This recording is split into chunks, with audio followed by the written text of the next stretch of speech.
What do weasel testicles and wool tampons have to do with medieval women's health? Find out this week on Footnoting History.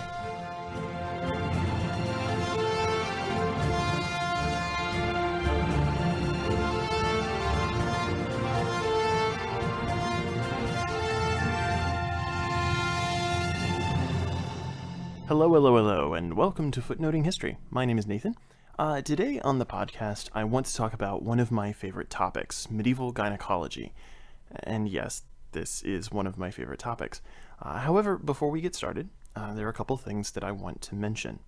The first is that the podcasting app Radio Public asked our very own assistant producer, Christine, to curate a playlist for them, and that list, Overlooked Lives in World History, will be appearing on their app this week, I think sometime after Valentine's Day. So, download the app on either the iTunes or Google Play stores and give it a listen. Speaking of iTunes, while we rarely talk about it, the ratings and comments you leave for us there mean a lot to us. And so if you have a free moment, pop on over to the iTunes store and let us know you're listening. We'd love to hear from you. The final bit of business I need to mention is that for the first time in the history of the podcast, I need to issue a parental guidance warning. In today's episode, I'm going to be discussing certain aspects of human anatomy and sexuality in pretty frank terms. Some of the content might not be suitable for very young audiences, just a heads up. Also, I'm going to be reading sections of a medieval medical text that offers some interesting solutions to certain female health problems. Please note that Footnoting History does not promote or endorse you actually trying any of these remedies, and we encourage you to visit a doctor should you be suffering from any of these ailments. So, with that said, on with the episode. One of the areas of historical study that I find most fascinating is medical history. It seems somewhat strange that the human body was, for much of recorded human history, a bit of an enigma. It's only in the last 500 years or so that we've come to truly understand the inner workings of our own bodies, and even now there are still a lot of things about the human body that we still don't fully understand, particularly things about, for instance, the human brain. But along with that deepened understanding of the workings of the body came more effective forms of healthcare, and diseases or dysfunctions that to us today seem relatively minor or easily treatable were once seen as life-threatening. Imagine, though, that you were a woman living in, say, 12th century Italy, and you were suffering from an irregular period, accompanied by cramps, bloating, and fatigue. Today, you might be prescribed a birth control pill to regulate your cycle, and a pain reliever to help alleviate your symptoms. But in the 12th century, those options aren't available to you. Some symptoms can be lived with for a time, but after a while, even the strongest person reaches a point where she will do nearly anything just to make the pain and the discomfort go away. Our imaginary woman lived in a world that understood her body in a very different way than you and I would. Much of medieval medical theory, especially after the rise of universities in the 12th and 13th centuries, was based on the works of ancient authors. The dominant theory of disease and dysfunction in this period was one of imbalance. The ancient Greek author Empedocles first articulated the theory of the four elements in the 5th century BC.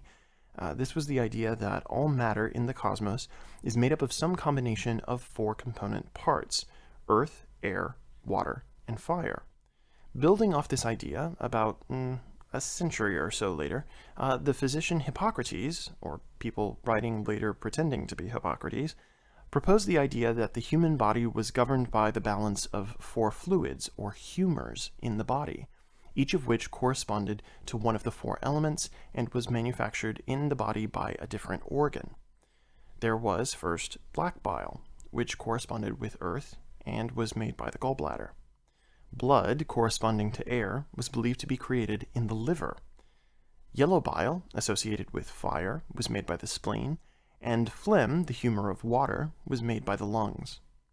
According to the humoric theory, most human illness was caused by an imbalance of the humors, and so the role of medicine was to restore that equilibrium.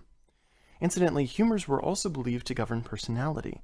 If, for example, you were governed by blood, you were said to be sanguine, very positive and optimistic.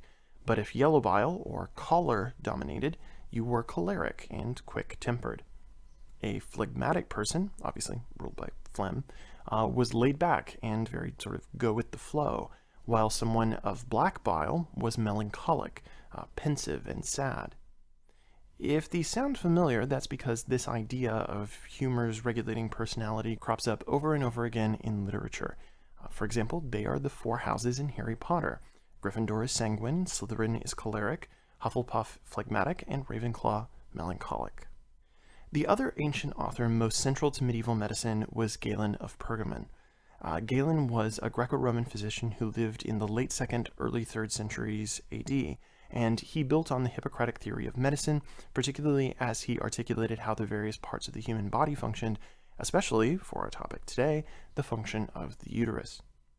There were, of course, many other texts of medicine that came out of the ancient world, but few were held to the same reverence as Galen and Hippocrates. Following the collapse of the Roman Empire, many of these ancient Greek texts were either lost or stopped being copied in Western Europe. They were, however, transcribed into Arabic and preserved that way. Beginning in the 11th and 12th centuries, increased contact and intellectual exchange with the Muslim world meant that these texts were translated into Latin and re-entered the Western medical tradition. And nowhere was this more true than in the town of Salerno, some 10 miles just south of Naples on the coast of Italy. Salerno lay in a part of Italy that had been under Muslim control until the Norman conquest of southern Italy in the late 11th century. It also boasted a substantial Jewish community. By the 12th century, Salerno had become known for its medical schools, and Salernitan medicine reflected not only the Latin and Greek traditions, but also shows signs of contact with Arabic and Jewish medical traditions as well. Perhaps the best example of this is in the most famous of the medieval medical texts to come out of Salerno, the Trotula. Named for a female healer named Trota, the Trotula, or Little Trotta, is one of the few medieval medical texts that exclusively deals with women's health issues. Other texts do talk about women's diseases, but only as a small part of the text. Trota probably did not, in fact, write the entire Trotula. Most of the authors were probably male, but there seem to be some indications of female authorship in the text, and at least one of the sections seems to bear the hallmarks of having originally been written by a woman. Which brings up an interesting question. For whom, then, is the Trotula written? In the Middle Ages, there were a wide range of what we might term medical practitioners. The most educated of these would be physicians, who usually had some sort of formal education at a school or university. Surgeons, on the other hand, tended to be more hands-on, and while they may have had some education, you would be more likely to go to a surgeon to have, say, a wound stitched or a broken arm set. And then there were a wide range of healers, herbalists, apothecaries, and midwives whose level of education is a little harder to deduce.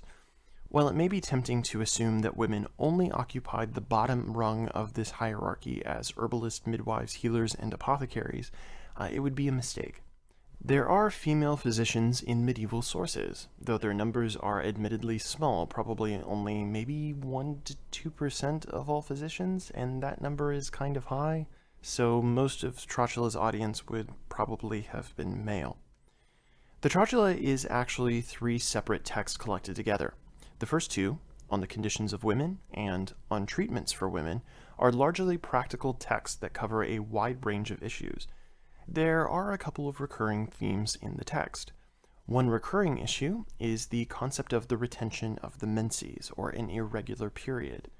In the Hippocratic and Galenic traditions, most female health problems arose from issues of waste purgation. It was believed that men and women were fundamentally different in their composition. Men were literally warmer and women colder. As a result, men could more efficiently digest the food that passed through their bodies, and men were able to get rid of the food waste, not just through urination and defecation, but also through perspiration, body hair, and nocturnal emissions. To the medieval mind, these are simply the human body getting rid of excess matter. Since women were colder and did not process their food as well, and did not sweat as much or have as much body hair, they had to find another way of getting rid of their excess waste. And this is where menstruation comes in. Periods were the body's way, in the medieval mind, of purging itself of excess material that the body is unable to digest or process or otherwise excrete. This also explained why women stopped getting their period when they were pregnant or for a few months after giving birth. The idea was that during the pregnancy, that excess material feeds the fetus in the womb, and following birth, it's then converted into milk in the breasts for a month or two. If, however, a woman was not pregnant or breastfeeding, an irregular period was considered a grave illness because it meant that her body was not purging itself of the excess waste material. Occasionally, the body would, according to the medieval texts, try to get rid of the waste through other means, like a nosebleed or hemorrhoids, or in the urine or in the stool. To answer this problem, the Trotula first recommends drawing off the excess material in the form of blood through a small incision in the foot. If that does not work, a diuretic should be consumed, like wild celery, fennel, cumin, caraway, or parsley, mixed with wine and honey. Various herbal powders, like yellow flag, castoreum, mugwort, and sage, these could also be consumed. Should none of these, or several other remedies, work, the Trotula then offers a rather extreme solution, and I should note that here and elsewhere I'm reading from the translation of the Trotula by historian Monica Green. Quote, "But if the womb becomes so indurated that with these aids the menses are not able to be drawn out, take gall of a bull, or another gall, or powder of natron, natron is a dried mineral salt, and let them be mixed with juice of wild celery or hyssop, and let carded wool be dipped therein, and let it be pressed so that it is hard and rigid and long, so that it can be put into the vagina, and let it be inserted." Ouch. Wool tampons aside, this kind of multi-option remedy is actually fairly common in both the Trotula and medieval medical practice in general. Many herbs were regionally based or not widely available, and so the solution was to work with what you have, and it was common therefore for medical recipes to list various optional ingredients that could be switched out based on availability. Another major ailment that receives a great deal of attention in the text is the phenomenon of the wandering womb.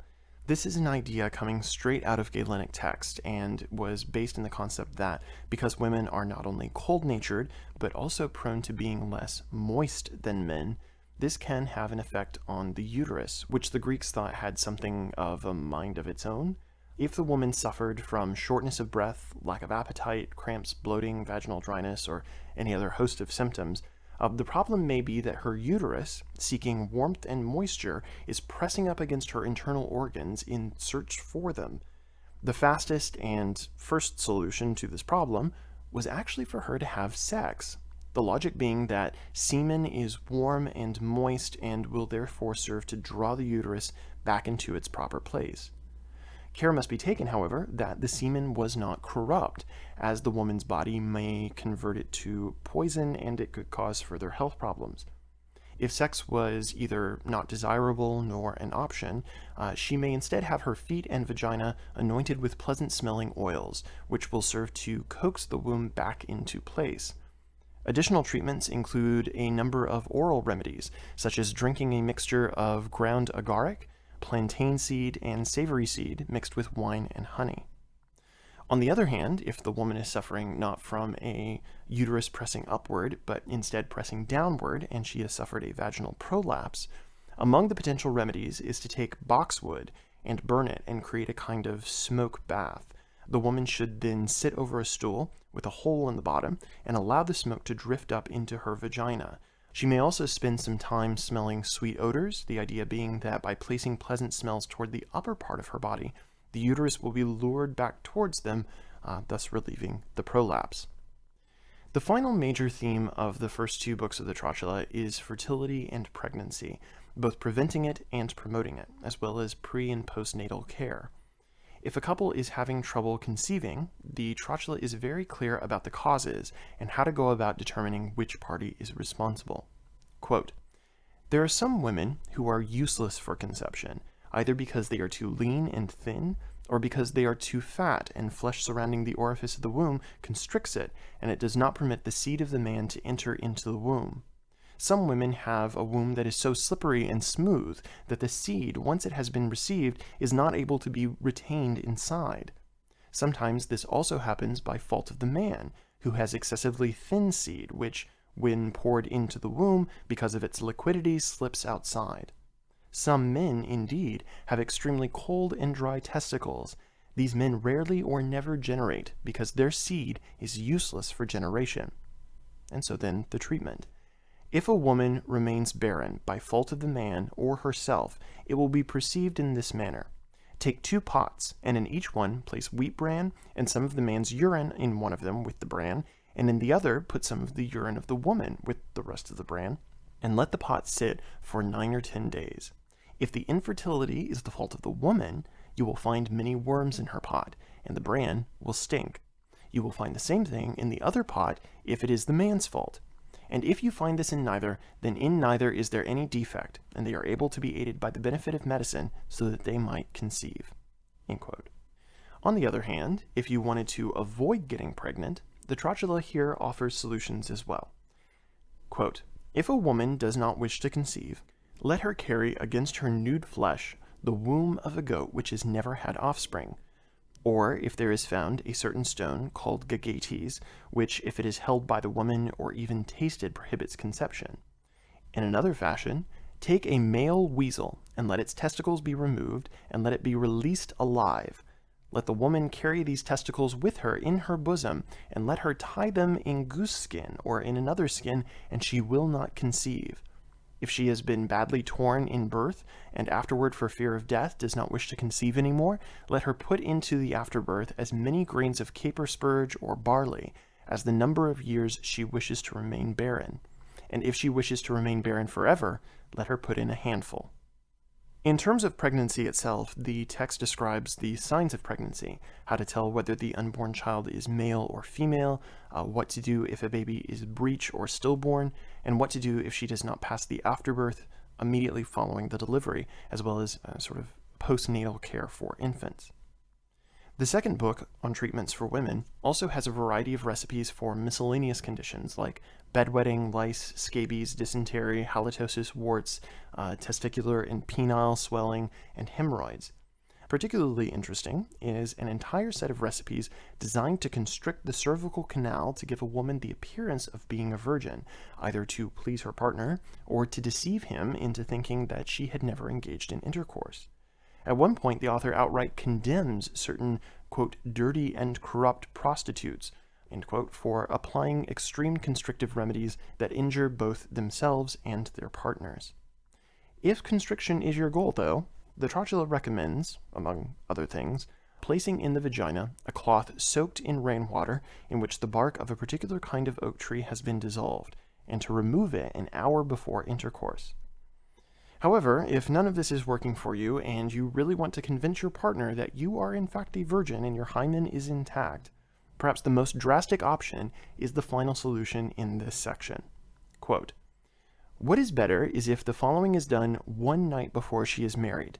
Let her place leeches in the vagina, but take care that they do not go in too far, so that blood comes out and is converted into a little clot, and thus the man will be deceived by the effusion of blood." End quote.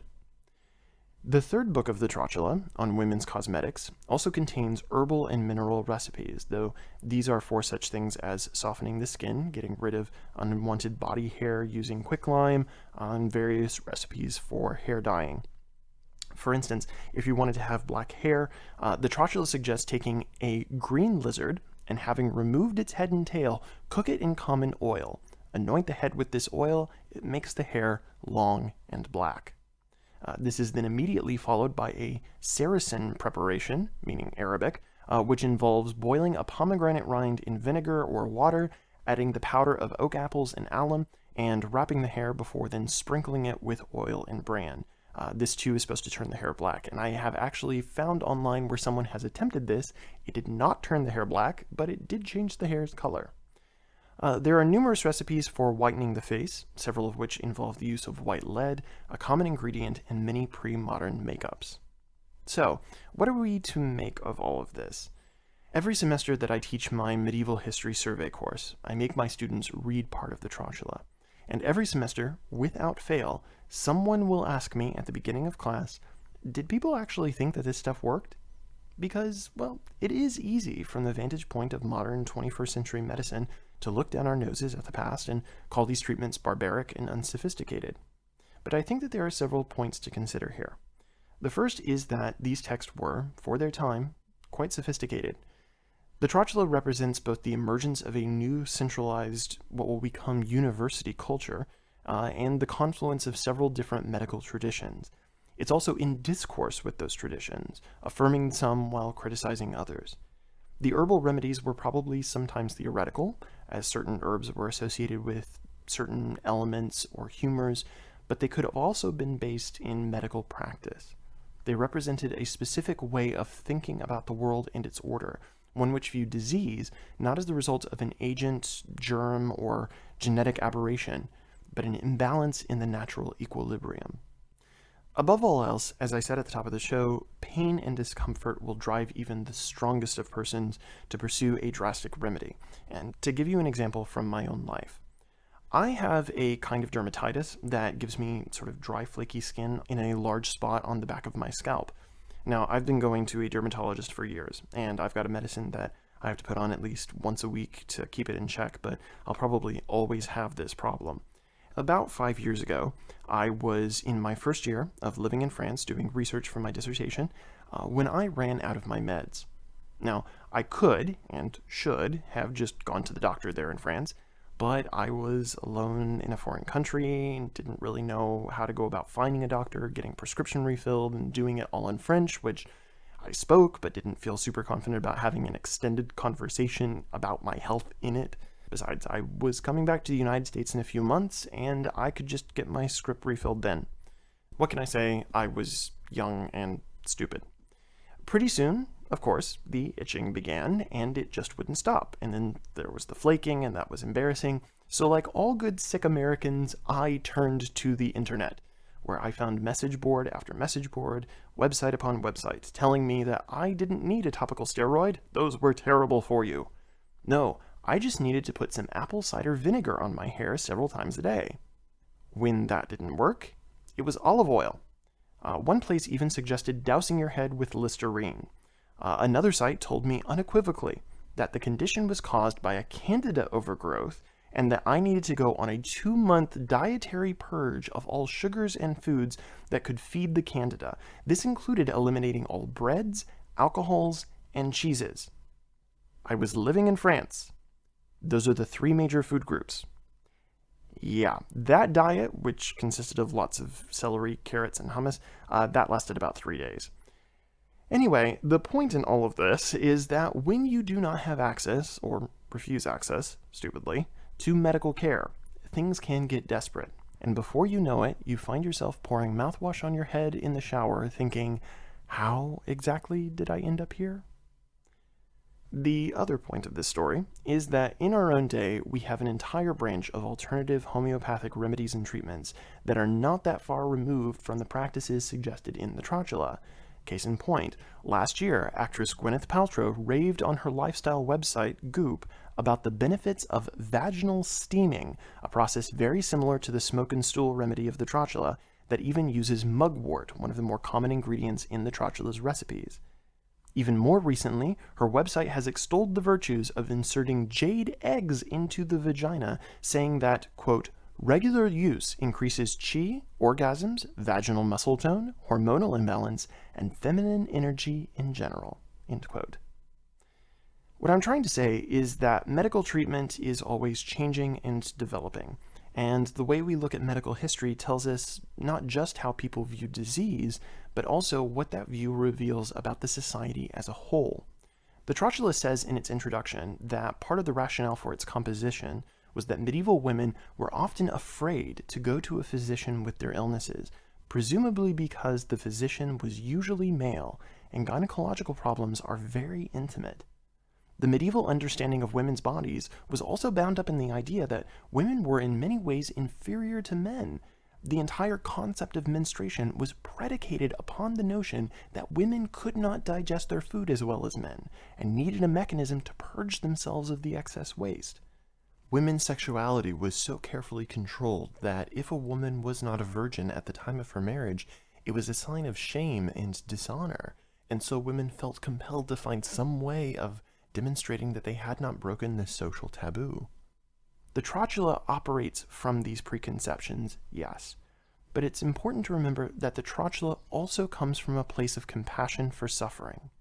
In the text introduction, the author writes, quote, "Therefore, their misfortune, which ought to be pitied, and especially the influence of a certain woman stirring my heart, have impelled me to give a clear explanation regarding their diseases in caring for their health.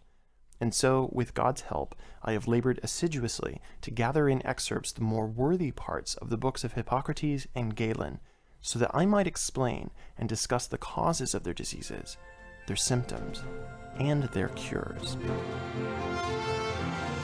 This has been Footnoting History. If you like the podcast, be sure to visit our website, footnotinghistory.com, where you can find links to further reading suggestions related to this week's episode, as well as a calendar of upcoming podcasts. You can also like us on Facebook and follow us on Twitter at History Footnote. Until next time, remember, the best stories are always in the footnotes.